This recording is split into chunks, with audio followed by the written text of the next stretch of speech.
E aí, galera? Bom dia, boa tarde, boa noite. Não sei que hora que você está assistindo isso daí, mas do meu ponto de vista é sempre ao vivo.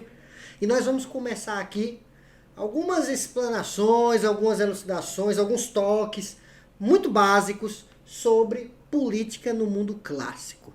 Quando eu estou falando de política no mundo clássico, especificamente no mundo grego. Vale a pena você, nesse momento, pegar um pedaço de papel e reconstituir como é que estão suas informações sobre a cronologia básica da história. Para você que vai estudar antiguidade clássica, é crucial você consolidar uma trajetória dessa cronologia, dessa história ocidental. Você tem que ter alguns números aí na sua cabeça, uma linhazinha básica. Você tem que ter um -4, um 5, um 15 e um 18. Ó, um -4, um 5, um 15 e um 18. Um -4 é aquele momento ali crucial da efervescência do mundo grego, dentro da Península Balcânica. Você já sabe muito bem como é que funciona isso daí, você conhece um pouco da história, sabe como é que se deu o processo civilizatório daqueles povos. Você sabe que no século V nós temos a ruptura de um modelo da antiguidade clássica com a própria queda de Roma Ocidental e inicia-se o medievo, que vai durar 1000 anos. Só no século XV, com a queda de Roma Oriental e a abertura do Renascimento, eu vou ter um período de transição aí que vai do 15 ao 18, chamado de modernidade. E do 18 para frente é contemporaneidade. Tem gente que fala que hoje, depois da queda do World Trade Center, nós já estamos vivendo uma pós-modernidade. É importante para você que está iniciando os estudos em filosofia e política conseguir dominar essa trajetória histórica para ir encaixando os autores e colocando os autores, as oposições entre os autores e linkando como o pensamento do autor conversa, interage diretamente com a realidade e o contexto histórico que ele está situado. De boa? Faz uma listinha, pegue seu caderno, anote aí certinho essa trajetória, se esforce para compreendê-la, porque isso é importante para você entender as ideias políticas. Vamos ver aqui então um pouco do contexto histórico onde vai se desenvolver essas ideias políticas. Ó, nós estamos saindo da Guerra do Peloponeso. Você sabe o que é a Guerra do Peloponeso? Você não sabe o que é a Guerra do Peloponeso? Dá pausa no vídeo, entre no Google, escreva Guerra do Peloponeso, procure qualquer coisa, assista outro vídeo, se informe, se desenvolva. Você é autor de sua aprendizagem também. Então, depois dessa guerra, havia uma fragilidade na democracia grega diante dessa tirania dos 30, o declínio de Péricles. Só para resumir, a Guerra do Peloponeso é uma peleja entre atenienses e espartanos que vai terminar com o domínio de Esparta sobre a Grécia. A Grécia vivia sobre o regime de Péricles. Péricles é um prefeito top. Péricles é um cara que deu Bolsa Família pros artistas, deu Bolsa Família pros filósofos, mandou a galera arrumar a cidade toda, botou estátua, fez um negócio bonito. Péricles construiu uma urbanidade em Atenas, deu uma dignidade, sabe? Ele é a encarnação desse espírito grego que até hoje nós rememoramos, não é? A Guerra do Peloponeso meio que finda esse momento de Péricles e coloca a democracia grega em uma situação de fragilidade. É nesse contexto, ou é a partir desse contexto, que vai surgir os 3 principais filósofos que nos interessam aqui para a introdução da filosofia política, ou da política: Sócrates, Platão e Aristóteles. São esses 2 autores que nós vamos desenvolver de forma muito sucinta, é bom deixar isso claro. É uma leve, sabe? Uma coisa muito miúda, uma coisa muito pequenininha, quase nada sobre Platão e Aristóteles, sobre a perspectiva da política.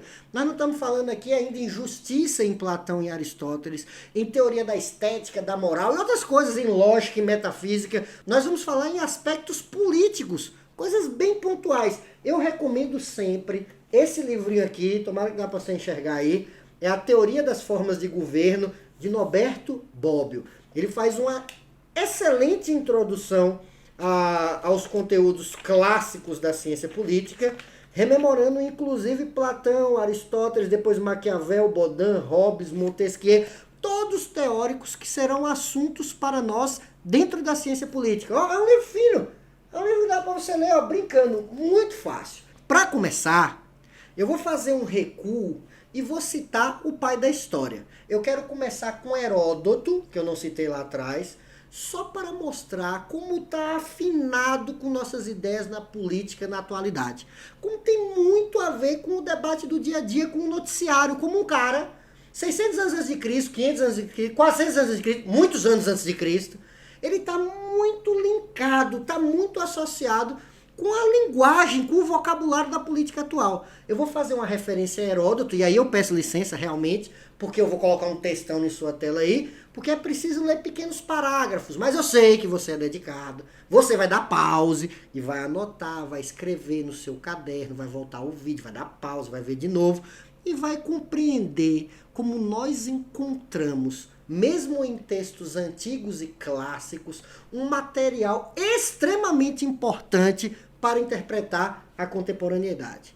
Ó, o texto que eu peguei dele aqui é um texto que acontece após as guerras médicas, que é as guerras contra a Pérsia, e aí depois da vitória eles estão debatendo qual é o sistema de governo que deve ser implementado. São 3 debatedores com 3 teorias. Eu quero apresentar as 3, e eu peço até licença para essa leitura aí, ó. A defesa da democracia. De que forma poderia não ser irregular o governo monárquico se o monarca pode fazer o que quiser? Se não é responsável perante nenhuma instância. Conferido tal poder, a monarquia afasta do seu caminho normal até mesmo o melhor dos homens. O governo do povo, a democracia, porém, merece o mais belo dos nomes, que ele está chamando aqui de isonomia. Não faz nada do que caracteriza o comportamento do monarca. Os cargos públicos são distribuídos pela sorte. Olha que essa ideia de democracia que é meio diferente. Os magistrados precisam prestar conta do exercício do poder. Essa é uma ideia muito próxima. Todas as decisões estão sujeitas ao voto popular. Proponho, portanto, rejeitarmos a monarquia, elevando o povo ao poder, o grande número que faz com que tudo seja possível. Ou seja, é um texto que enaltece qualidades da democracia que nós ainda hoje tentamos enaltecer e faz uma crítica à monarquia, que é uma crítica que depois será feita lá no século XVIII. Então bora ver a próxima, a defesa da oligarquia, ou seja, do governo de poucos. A massa inepta é obtusa e prepotente. Ele está falando isso do povo. O povo é obtuso, burro e prepotente. Nisso nada se lhe compara. De nenhuma forma se deve tolerar que, para escapar da prepotência de um tirano, se caia sob a da plebe desatinada. Tudo que faz essa plebe, esse povo, o tirano faz conscientemente, mas o povo sequer tem a possibilidade de saber o que faz. Nossa senhora, acabou com nós aqui, viu? O negócio ficou muito feio. Como poderia sabê-lo, se nunca aprendeu nada de bom e de útil? Que os querem... Errou! Que os que querem mal aos persas, os derrotados, adotem um partido democrático. Quanto a nós, entregaríamos o poder a um grupo de homens escolhido entre os melhores e que estaríamos entre eles. Engraçadinho, né? Vamos dar o poder por melhor. Quem é o melhor? Nós. O poder por melhor, nós. É natural que as melhores decisões sejam tomadas pelos que são melhores. É óbvio que aqui é uma defesa, um sistema oligárquico que valoriza o elitismo, valoriza elites, teoria lá de Mosca e Pareto, que a gente vai ver surgir na Itália, mas muito, muito tempo depois. Por último, a defesa da monarquia. Vamos ver a defesa da monarquia. Entre as 3 formas de governo, entre a melhor democracia, a melhor oligarquia, a melhor monarquia, afirmo que a monarquia é superior a todas. Nada poderia parecer melhor do que um só homem, o melhor de todos, com seu discernimento, governaria o povo de modo irrepreensível. Por outro lado, quando é o povo que governa, é impossível não haver corrupção na esfera dos negócios públicos, a qual não provoca inimizades, mas sim sólidas alianças entre os malfeitores. Veja bem, não parece que está falando do Brasil atual? É verdade. Quer dizer, às vezes não. Não é um negócio atual, é um texto datado do século VI a.C., 2.600 anos atrás. Eu tenho uma crítica à democracia em Heródoto, que é uma crítica que você pode ler em um jornal atual. Por que eu estou colocando isso daqui? Porque, como diz Salomão, não há novidades abaixo do sol. Nós repetimos ciclos democráticos, fechados, abertos, republicanos, oligárquicos, monárquicos, mas esse movimento, como o próprio Maquiavel vai falar lá na frente, ele é sempre cíclico. Mas vai ser em Platão e em Aristóteles que a gente vai ver isso de maneira organizada. Se você quer ver a parte de política em Platão, o mais óbvio é sempre começar pela República. Bora ver um pouquinho de Platão? A função do Estado, da cidade-nação, é sempre promover a ideia de justiça e de sabedoria. É do vocabulário aristotélico a ideia de eudaimonia, de felicidade, de andar com um bom demônio, parece uma coisa estranha, mas é mais ou menos esse significado. Mas eu estou falando de um estado de bem-estar. O Estado, para ser bom, ele precisa ser governado por pessoas boas. Essa ideia é a síntese do pensamento de Platão até agora. Para um Estado ser bem governado, ele depende não da estrutura burocrática, não da virtude da população, mas na virtude do governante. Vê que a gente está jogando a responsabilidade para o governo e tirando a responsabilidade da sociedade. É uma dicotomia que faz muito sentido na atualidade. São bons governos que constroem estados eficientes ou são estados eficientes que sustentam, inclusive, bons governos? Bora ver Platão por dois lados. Primeiro eu vou falar um pouquinho do seu debate epistemológico, para depois a gente ver seu debate político. A partir do seu debate da sua teoria do conhecimento, a gente pode aplicar ela para a sua teoria política. O que é que Platão coloca em seus enunciados epistemológicos?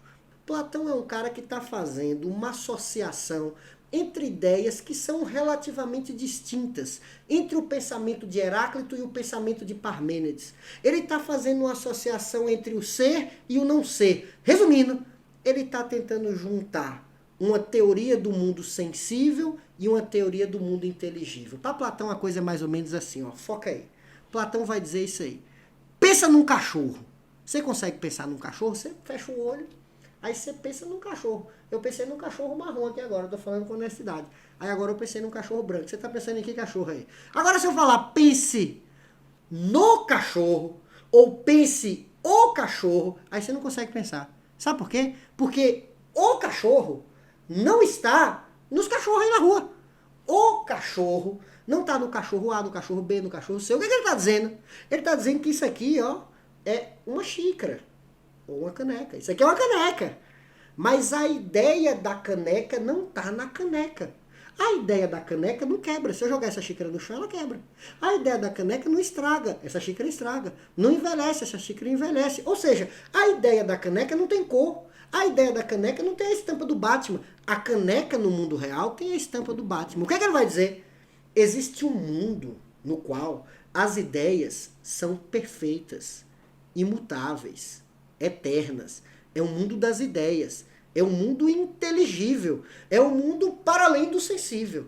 E existe um mundo real, sensível, degenerado, que estraga e quebra. Juntar esses dois é o artifício da inteligência de Platão. Dizer que existe uma transição entre o que é ideal e o que é real. Repare que isso é um movimento dialético entre o que é real e o que é ideal para chegar no que é possível. É isso que ele vai usar na política. É esse esforço que ele vai fazer. Da opinião para a verdade, a episteme do ser. Ele constrói a ideia de um mito da caverna, que eu nem vou falar aqui. Vá assistir Matrix, vocês aí. Assistam Matrix! É a partir da metáfora, da alegoria desse mito, que ele faz uma síntese do movimento entre o real e o ideal. Esse movimento, ele vai aplicar na política. Vamos ver com calma isso daqui, vamos ver com cautela. Olha só, o estado ideal é fruto da dialética com os estados existentes. O que é dialética, gente? Dialética é o movimento das oposições.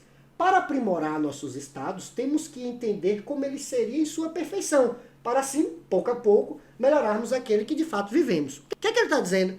Eu vou criar um ideal do que é a cidade perfeita, do que é a Constituição perfeita, do que é a República perfeita, e vou comparar o que é perfeito com o que existe. O que existe é degenerado, o que existe é quebrado, o que existe tem corrupção, o que existe não funciona, mas existe um ideal. O ideal vai nortear aquilo que existe para aquilo que é possível. Trocando em miúdos, eu tenho uma empresa e eu tenho o projeto da empresa perfeita. Para que serve o projeto da empresa perfeita? Para que eu possa chegar numa empresa melhor do que eu tenho, mas ciente de que nunca é a empresa perfeita. Ou seja, idealizar serve para impulsionar as condições reais da cidade, da polis, das constituições. Essa é a sua ideia. Platão está fundando a primeira utopia, a primeira cidade perfeita, o primeiro sistema perfeito, que lá na frente Marx vai falar mal, que Maquiavel depois vai falar, não, a gente tem que ser realista. Ou seja, é aqui que está construindo a ideia de um mundo perfeito para chegar em um mundo possível em função do mundo que temos. Isso dentro da política. Como é que é a solução que ele propõe então? A solução ideal dele é mais ou menos, está muito próximo de sua teoria da justiça, de dar a cada um conforme a sua competência inata. Na cabeça de Platão, em sua utopia, que não virou distopia, em sua utopia, eu tenho que dividir a cidade, organizá-la de maneira compulsória, conforme os dons, os talentos de cada um. Tem muito a ver com a teoria da justiça dele, que a gente não está falando aqui agora, mas tem muito a ver. Atribuir a cada um conforme a sua competência. Esperar de cada um conforme a sua competência. Eu não posso exigir mais de quem só pode entregar isso. Eu posso exigir mais de quem pode entregar mais. Quem é ouro são os magistrados que comandam a sociedade. Quem é prata são os guerreiros que defendem e têm a virtude da coragem. E quem é bronze são os trabalhadores, que normalmente na história sempre se lasca, né? Aqui a gente está falando daquela categoria social que todo mundo conhece, pobre. No final das contas, na prática, as formas de governo estão atreladas às qualidades morais do sujeito que governa aquela sociedade. A qualidade de um governo, a eficiência de um governo, está totalmente e diretamente associado ao próprio governante. Eu estou falando do quê? Eu estou falando de um rei filósofo. Ou os filósofos se tornam reis, ou os reis devem filosofar. Esse é o conceito fundamental, o rei filósofo. Para Platão, o mais importante na organização política de uma sociedade é ter um rei virtuoso. O rei virtuoso é o rei sábio. Atualizando esse raciocínio para hoje. Pense aí, nós ainda não estamos esperando reis filósofos? Nós não estamos por aí esperando mitos, mitologias, me desculpe o trocadilho da palavra. O que é isso? É a expectativa que a sociedade deposita na virtude pessoal do governante para edificar a qualidade da vida dentro daquele espaço. Platão acreditava nisso. A melhor cidade para morar é a cidade que é governada por um bom governante. Na prática, ele faz uma organização entre o que é melhor e o que é pior, dentro do mundo real e dentro do mundo ideal. No mundo real, a pior coisa é a tirania, depois a oligarquia, depois a democracia. O que é a timocracia, o governo das honras? É um governo de transição. E, idealmente, é bom a monarquia e a aristocracia. Já fique validado. Para Platão, que defende o rei filósofo, é claro que a melhor forma de governo é sempre uma forma de governo monárquica. Esse governo vai se arruinar como? Como é que o governo se transforma? É outro debate aqui. Qual é o fluxo do movimento dessas formas de governo? Há duas modalidades de discórdia que levam a cidade ou um governo à ruína.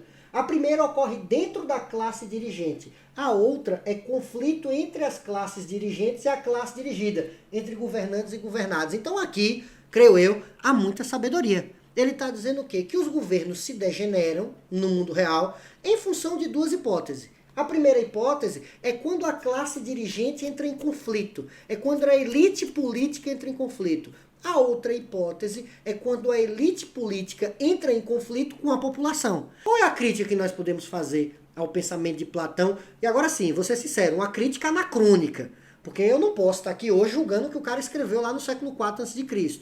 Mas assumindo a anacronia, é óbvio que nós vamos enxergar um tom de elitismo e de autoritarismo na estruturação dessa sociedade. Afinal, a distinção dessas lideranças, ela não é democrática e também há muito autoritarismo na organização dessa sociedade, porque ela é compulsória. As pessoas devem exercer função para o bem de todos. Bora ver Aristóteles agora? Se você quer ter uma noção geral da política em Aristóteles, é ler o livro A Política. Nesse livro já começa com uma confusão que a gente precisa esclarecer aqui. Pra gente aqui, tudo isso daqui vai ser sinônimo. Politeia, procedimentos da polis, constituição e poliarquia. E é democracia. Tudo isso daqui é meio parecida com democracia na ideia dele. Não é não, mas a gente está assumindo que é para facilitar o entendimento. O que é uma politeia? Politeia são os procedimentos da cidade ou os procedimentos da polis. Esses procedimentos, na atualidade, se você for analisar hoje, é a própria Constituição. É a Constituição que vai dirigir os procedimentos de vida de uma cidade, dentro de um estado, dentro da politeia. Essa cidade, ela é regida por um sistema poliárquico. A poliarquia é sinônimo aí, sim, na atualidade, de democracia. Aristóteles é um taxonomista. É um cara que gosta de fazer classificação. Ele é um cara que vai fazer classificação na botânica, é um cara que vai fazer classificação do reino animal, é um cara que vai fazer classificação dos números, é um cara que vai fazer classificação de nuvem, é um cara que vai fazer classificação de tudo. Inclusive, vai fazer classificações das formas de governo. Não é, na cabeça dele, projetar sociedades ideais e utópicas e tal no mundo das ideias, mas classificar as sociedades que existem no mundo real. Aristóteles está preocupado com classificar as formas de governo que existem no mundo dele. Ele vai analisar, estudar, se esmiuçar assim, sobre constituições reais. E a partir do real, ele vai elencar as formas de governo mais úteis ou menos úteis, a depender do tempo e do processo histórico daquela sociedade. Bora lá? Como é que você vai classificar, já que isso é importante? Por 2 critérios. Pense numa planilhinha de Excel aí, colunas e linhas. Ele vai classificar as formas de governo por 2 princípios. Quem governa e para quem se governa. Ó, outro textão aí. Eu vou botar outro textão, esse a gente tem que ler. É grande, mas pelo amor de Deus, você quer formar sem ler um texto? Isso aí não dá. Bora lá. Como Constituição e governo significam a mesma coisa, olha o que eu já venho debatendo, e o governo é o poder soberano da cidade, é necessário que esse poder soberano seja exercido por um só, por poucos ou por muitos. Ele está dando só 3 opções. O governo sempre é exercido de forma soberana por um, por poucos ou alguns e muitos. Quando um só, poucos ou muitos exercem o poder buscando o interesse comum, o interesse da maioria, o interesse de todos, temos necessariamente as constituições retas, as constituições boas. Quando exercem no seu interesse privado, ou seja, quando o governante governa para si e para os seus, temos os desvios, temos os processos de corrupção. Chamamos reino ao governo monárquico que se propõe fazer o bem público. A aristocracia, o governo que vai fazer esse bem público, mas a poucos. Quando tem por finalidade o bem comum, quando tem massa governante... Meu Deus... Errou! Quando a massa governa visando ao bem público, ao bem da maioria, temos a politeia, ou a democracia. Veja bem, politeia ou democracia como sinônimo agora, mas isso vai mudar. Palavra com que designamos em comum todas as constituições. As degenerações das formas de governo precedentes são a tirania, com respeito ao reino, a oligarquia em relação à aristocracia e a democracia no que diz respeito à politeia. Na verdade, a tirania é o governo monárquico exercido a favor do monarca. A oligarquia visa os interesses do rico. E a democracia, o interesse dos pobres. Mas nenhuma dessas formas mira, em momento nenhum, a utilidade comum. Veja bem, se a ética ela está preocupada com a felicidade individual do homem, a política sempre vai estar preocupada com a felicidade coletiva da polis. Esse é o objetivo da política, realizar coletivamente o exercício da felicidade individual. Desse modo, é tarefa da política investigar e descobrir quais são as formas de governo e as instituições que são capazes de assegurar essa felicidade coletiva, o bem-estar coletivo. Trata-se, portanto, de investigar a própria Constituição dos Estados. Para que serve a política em Aristóteles? Para analisar, sistematizar, fragmentar, decompor e sintetizar as formas possíveis de governo, visando a estruturação de um sistema que proporcione a felicidade coletiva. E aí ele cria essa famosa tabelinha. O que é que diz essa tabelinha? Governo de um só, governo de poucos e governo de muito. Forma boa, forma má. degenerada. Boa é quando governa para todos. Má é quando governa para si. Um governo de um só, que governa para todos, é uma monarquia. Um governo de um só, que governa para si, é uma tirania. Um governo de poucos, que governa para todos, é um governo aristocrático. Um governo de poucos, de uma elite, que governa de forma degenerada, ou seja, para a própria elite, é uma oligarquia. Um governo de muitos, que trabalha de forma ideal para todos, é a politeia. E um governo de muitos, degenerado, é a democracia, também chamada de demagogia. A democracia é, portanto, classificada como um governo ruim. É um governo em que a população governa para a população, que na visão de Aristóteles é ruim, porque não governa para todos. E o sistema só pode ser bom se considerar a todos. Eu tenho, portanto, uma curva aqui que vai qualificar do melhor para o pior. Então, ó, monarquia, aristocracia, politeia, democracia, oligarquia e tirania. A tirania é o pior. A monarquia é o melhor. Aqui eu tenho essas formas que são quase que mistas nessa escala de qualidade dele. Bora lá. Mas qual é a melhor forma de governo para ele? É de fato a monarquia? Não. Ele vai propor um misto que pode parecer estranho, mas na cabeça dele o melhor governo é esse daqui. É uma mistura entre duas formas degeneradas. O que é que ele diz? Apesar das formas serem adequadas às suas realidades históricas, a melhor forma possível é a mistura entre democracia e oligarquia. Isso é um equilíbrio. É um equilíbrio entre os interesses de alguns contra os interesses de tudo, criando um espaço de debate, criando uma esfera política, no sentido de Habermas, que permita equacionar os interesses daquela sociedade e direcioná-la para um equilíbrio. Para Aristóteles, o equilíbrio é sempre o melhor. Ou seja, na cabeça dele, a melhor forma de governo é a forma que é mais estável. Ele é a favor de uma forma que, diante as condições sociais, culturais, antropológicas, econômicas daquela sociedade, permita estabilidade. É um autor que está ciente que as formas de governo flexionam no tempo, conforme as demandas históricas, porque ele é um autor realista. Ele não está construindo constituições ideais para mundos que não existem. Ele está debatendo a realidade dentro de condições possíveis, onde devemos nos adaptar conforme a situação. Começamos com alguns conceitos básicos, mas eu acho que logo você vai estar assistindo outro vídeo sobre Maquiavel. Esse sim eu estou ansioso para debater. Valeu, galera. É isso aí.